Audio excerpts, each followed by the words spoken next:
Well, when Oregon goes to play Stanford this year for their second Pac-12 game, they'll be a heavy favorite, but the game needs to play out in the right way if Oregon's going to be a Pac-12 contender this year. Here we go.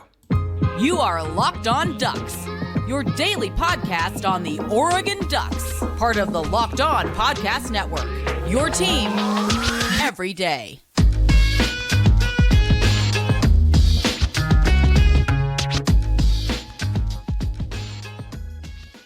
Yes, it is that time once again for Locked On Ducks. I'm your host, Spencer McLaughlin. Thank you so much for making this your first listen or your first view of the day. Part of the Locked On Podcast Network, your team every day, and your number one source to stay up to date with the Ducks. If you have not already, please like, comment, subscribe, rate, review the show wherever you listen to or watch it. Appreciate all of you out there. Appreciate my man, Rian Winter. Look at the setup that he's got at the Oregon coast. At SportsChat503 on YouTube and on Twitter. My man is all over the place. A recurring guest on the show, and probably the fan favorite if I had to poll all of my everydayers out there. You have got that sort of adoration and respect from the Duck fans, Ryan. So let's talk about Stanford here, and this is the way that I see it. Oregon starts with Portland State. That's a win. Texas Tech, tough game. Going to be a tough game down in Lubbock. Talked about that with Chris Level of the Red Raiders Radio Network earlier this week. Go check it out if you missed it. Then we play Hawaii. Shouldn't be a problem. Colorado. Shouldn't be a problem. Stanford. Again, shouldn't be a problem. But here's how I think this game ties into Oregon's Pac-12 title hopes, Ryan. If they are not able to dominate the Cardinal in this game, who I think are going to be the worst team in the Pac-12, I think that's a problem. And I also think you have to avoid injuries in that game, because that's one where if you were to have a silly injury, you look back and say, wow, really? It was in that game? Like, the game shouldn't have been as, hard fought as it perhaps was that led to a moment like that, or however it plays out. But that's how I am looking at this sort of game is if Oregon's going to win the Pac-12 this year, or at the very least get back to the Pac-12 championship game, which I think they're capable of doing, they will go on the road and they will beat this Stanford team handily because their win total is 2.5, lowest in the Pac-12. I think they will finish last place in the Pac-12 this year. And if you're going to be a Pac-12 championship caliber team, you have to be able to go in and dominate this sort of game. Your thoughts? Right. I mean, it's the classic lose-lose situation, right? You can't beat a team like this bad enough, So even if you just house the team, well, they'll nitpick on it, and then of course, if you're anywhere near the team, it's like, what's wrong with Oregon? Oh, this should have been a blowout. So it is a tough situation. Stanford always provides an interesting situation. They always have NFL talent. That's one thing. They always do. They always have elite guys, elite people. They have some of the best and brightest in the whole country. They can recruit anywhere in the whole country. So even though they're down right now, they've got a new coach, they've got a new identity. You would assume the offense is going to be better, but we also assume the defense was going to be better last year with Dan Lanning coming in, and that didn't necessarily pan out. So that doesn't mean that the offense is going to be that much better. You don't really know who your quarterback is. They say they're going to have 3 guys compete for it. Well, it was really interesting, like I was saying right before we jumped on here, it's really interesting to see them in the media day, on the Pac-12 media day, because it was all about love and unity and how much everybody loved each other. And I didn't hear a lot of wins when they were talking about this season. They were talking about it sounded, Ryan, like they kind of had an understanding when you frame it that way. Like they are aware of the season they're going to be in for. And look, Stanford can rebuild into being a conference contender. It's just going to take a minute. Sure. And they're going to have some players. They've got a really good corner, an edge guy. They're going to have players that are some of the best players in their conference. It's just not going to be a lot of them. There's just going to be maybe 1 or 2 guys on either side of the ball. You're right. The Ducks should hammer them. It's a good road game. A lot of Ducks show up for it. It's a great Bay Area experience. Not many Stanford fans show up. It's interesting talking about Stanford, even on the idea of the streaming. What would their number be?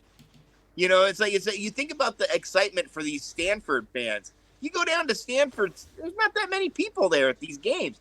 Duck fans will flood that stadium. There'll be more Duck fans than Stanford fans unless something miraculous happens. Unless Stanford is good. People show, if you go back and watch. When Stanford is good, you're Yeah. right. But if you go back and watch old highlights of, the Chip Kelly, Jim Harbaugh days, sure. they showed up, but Sure. it was. But it's not like a Colorado or an Oregon where even when times are down, people are still going to show. Exactly. And so, it's going to be an interesting one this year. I think the Ducks need to take care of business on the road. And if they do that this year, they're going to have some tough road games. And you can't make Stanford one of them. That's the main thing. So you're right about the injuries, though, especially early in the year. You hate to see a guy go down in a game that ends up being somewhat meaningless. Let's say you beat Stanford 34-12 or 34-14 or 49-14 or some sort of thing, and you lose a guy for the year, in a game where you're like, why was he even playing? It doesn't matter. Injuries are going to happen. So it's just like, again, it's a lose-lose type of game. There's nothing really that redeeming about these games. And that's why conference realignment looks better and better when you're starting to think about the possible opponents in other conferences and getting rid of some of these games that are quote-unquote meaningless games even in conference.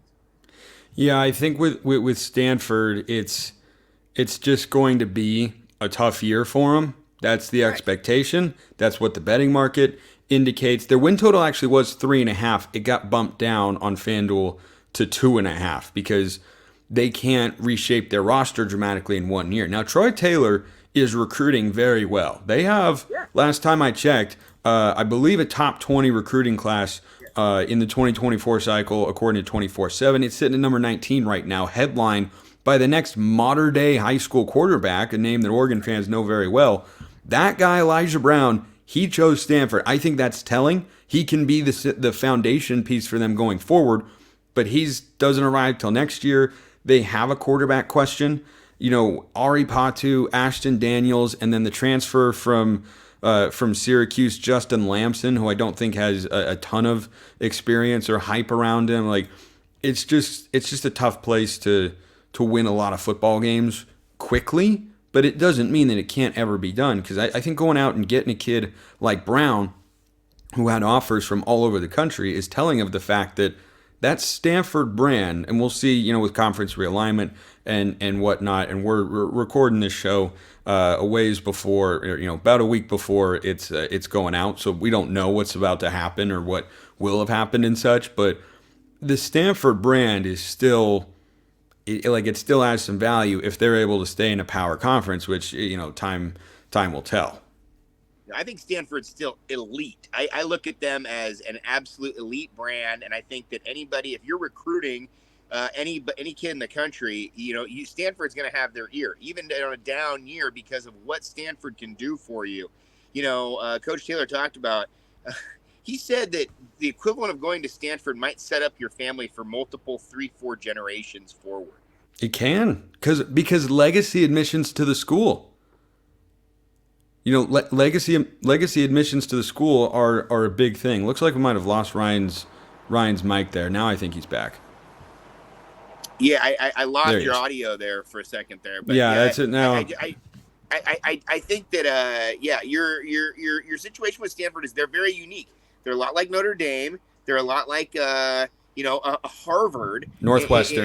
Northwestern is a good comp. The top elite athlete, but they're going to get the top elite student.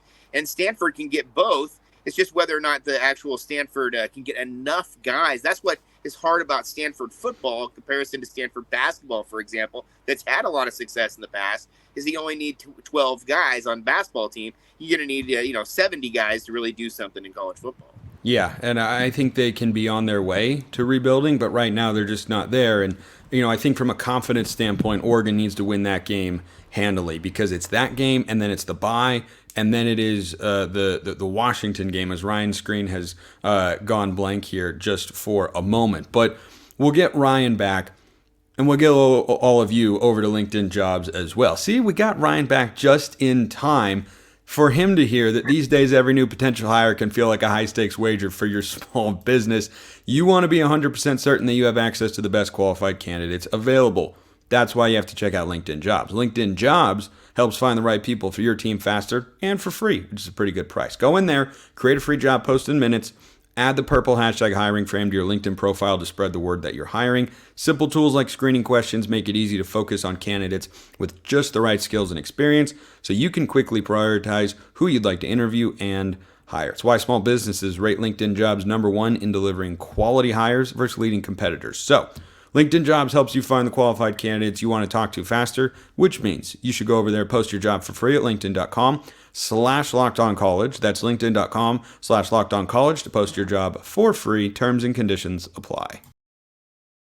Yeah, I felt like you needed that break for a second there, and I lost the audio. Went onto my Bluetooth. Somehow my Bluetooth is flying around. It was the perfect segue though into the ad read from my living room, but I couldn't hear you on my phone. So I'm like, what is going on here? This isn't difficulties. This show is not happening live, but we're acting as if it is. We have flawlessly and seamlessly gone from losing Ryan to the ad read to the second segment sip to now here we go talking about something that isn't a friendly memory, but one that I think Oregon's going to be able to put to bed this year. So last season, Oregon trounced Stanford. Actually got off to a slow start, but then we kind of did what I ended up dubbing as the year went on. We middle-aided them, as in middle EIGHTET, because Oregon last year was, during that 8-game win streak especially, the best team in the country in the middle 8. Last 4 minutes of the second quarter, first 4 minutes of the third quarter.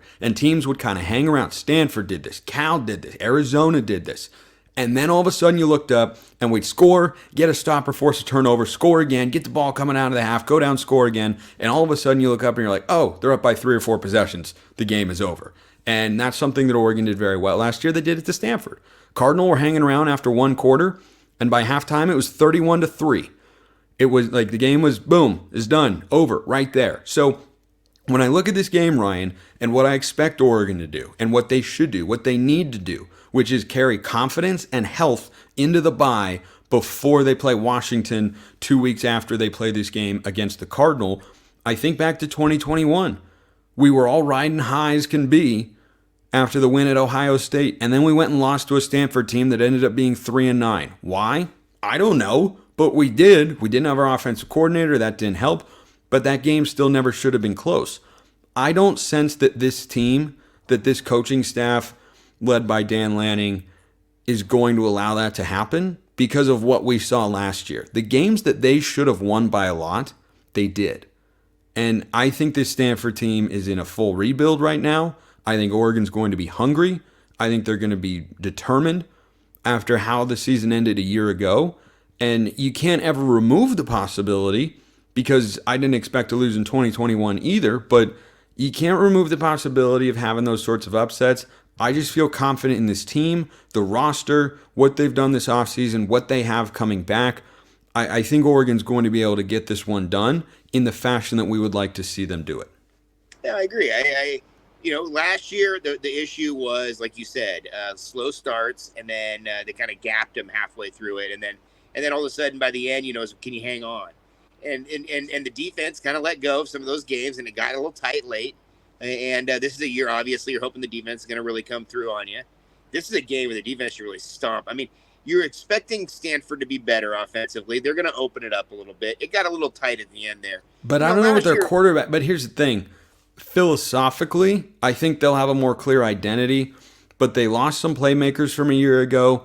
But their quarterback situation – super dicey. It's probably the worst in the Pac-12. You never know what you're going to get out of that, right? I mean, you could get a thing where they did. I mean, he played 2 quarterbacks last year, Sac State, right? So, I mean, there's a situation. He talked about at the media day. Troy Taylor, Stanford head coach, yeah.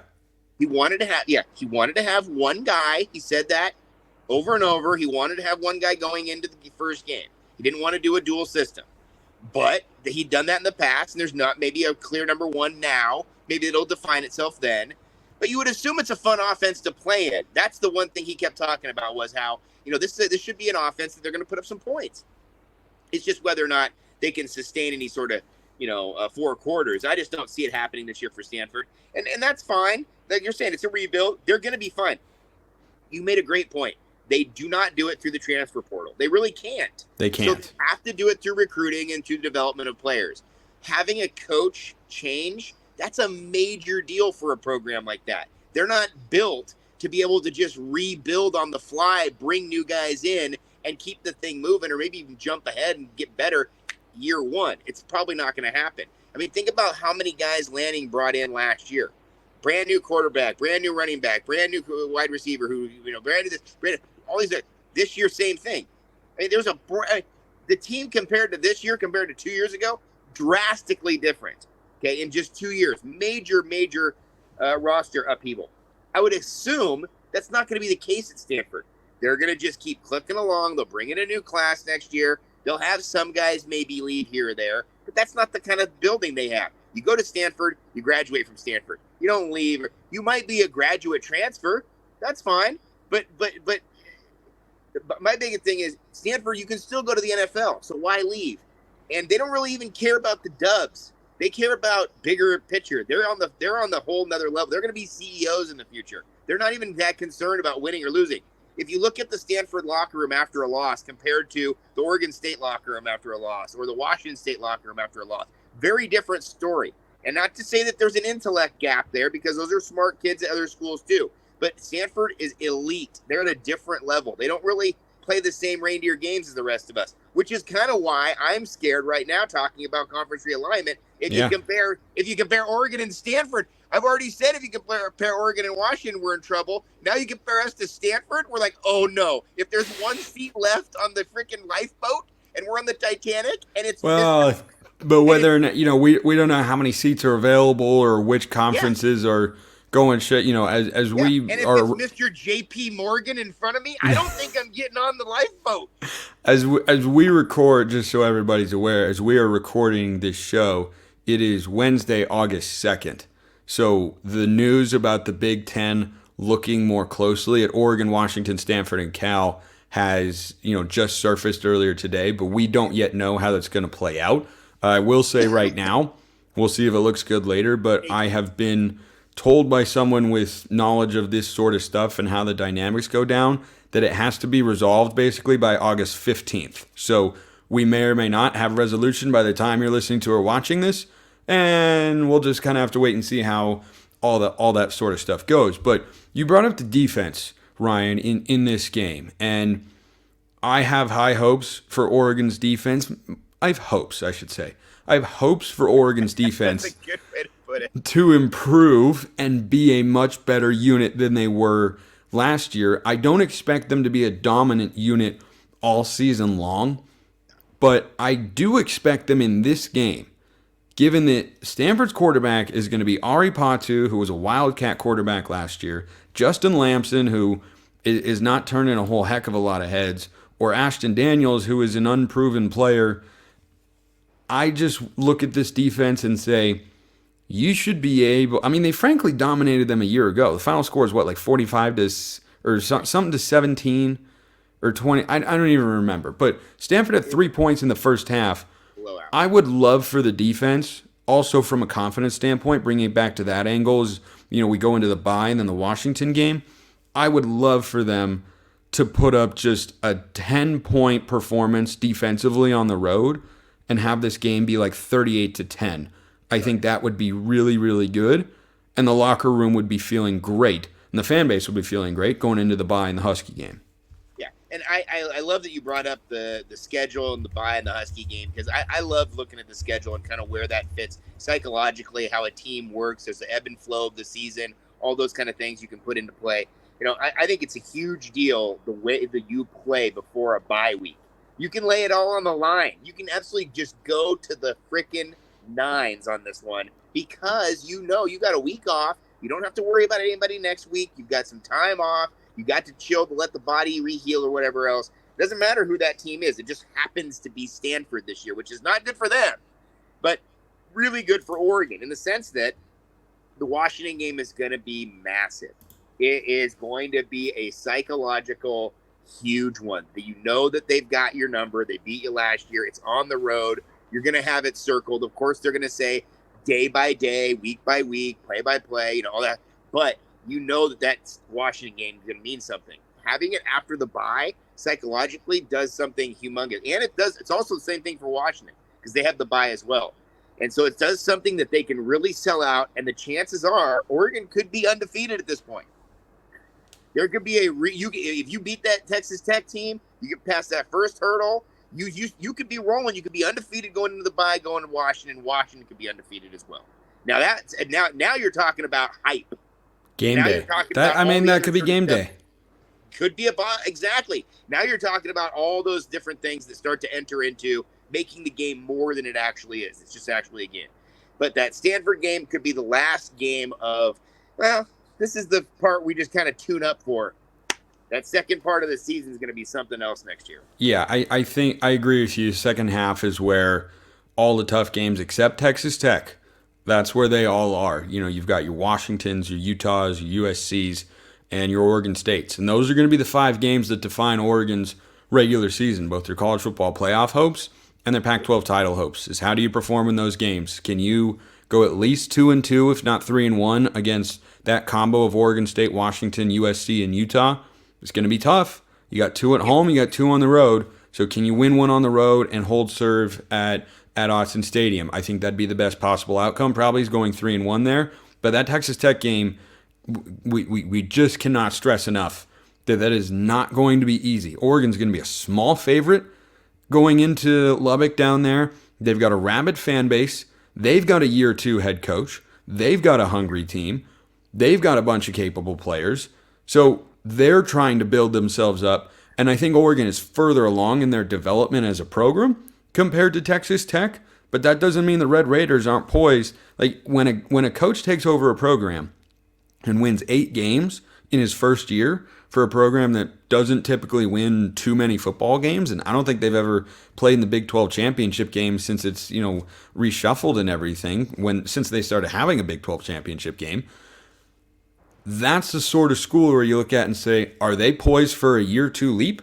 Are they going to make a big jump? So you can't overlook that one. But the other 4 games, Oregon's going to be a big favorite. Portland State, Hawaii, Colorado, and then Stanford. They're going to be a big favorite. And you have to win the big games, but you have to avoid the letdowns as well. And we saw a letdown against Stanford in 2021, but I just look at both sides of the ball. The way Oregon ran the ball last year against Stanford, they were running it on 3rd and 9 and picking up first downs. Like they just don't seem to have the bodies or the schemes. And look, it's a different coaching staff, so the scheme will be different, but I don't think they have the bodies to match up with Oregon on either side of the ball, particularly in the trenches. So I look at Oregon and say they should be able to enforce their will on both sides, and they should be able to have a similar lead to what they had a year ago. I know you're down on the road in the farm, but that's not going to be some ruckus, rowdy environment.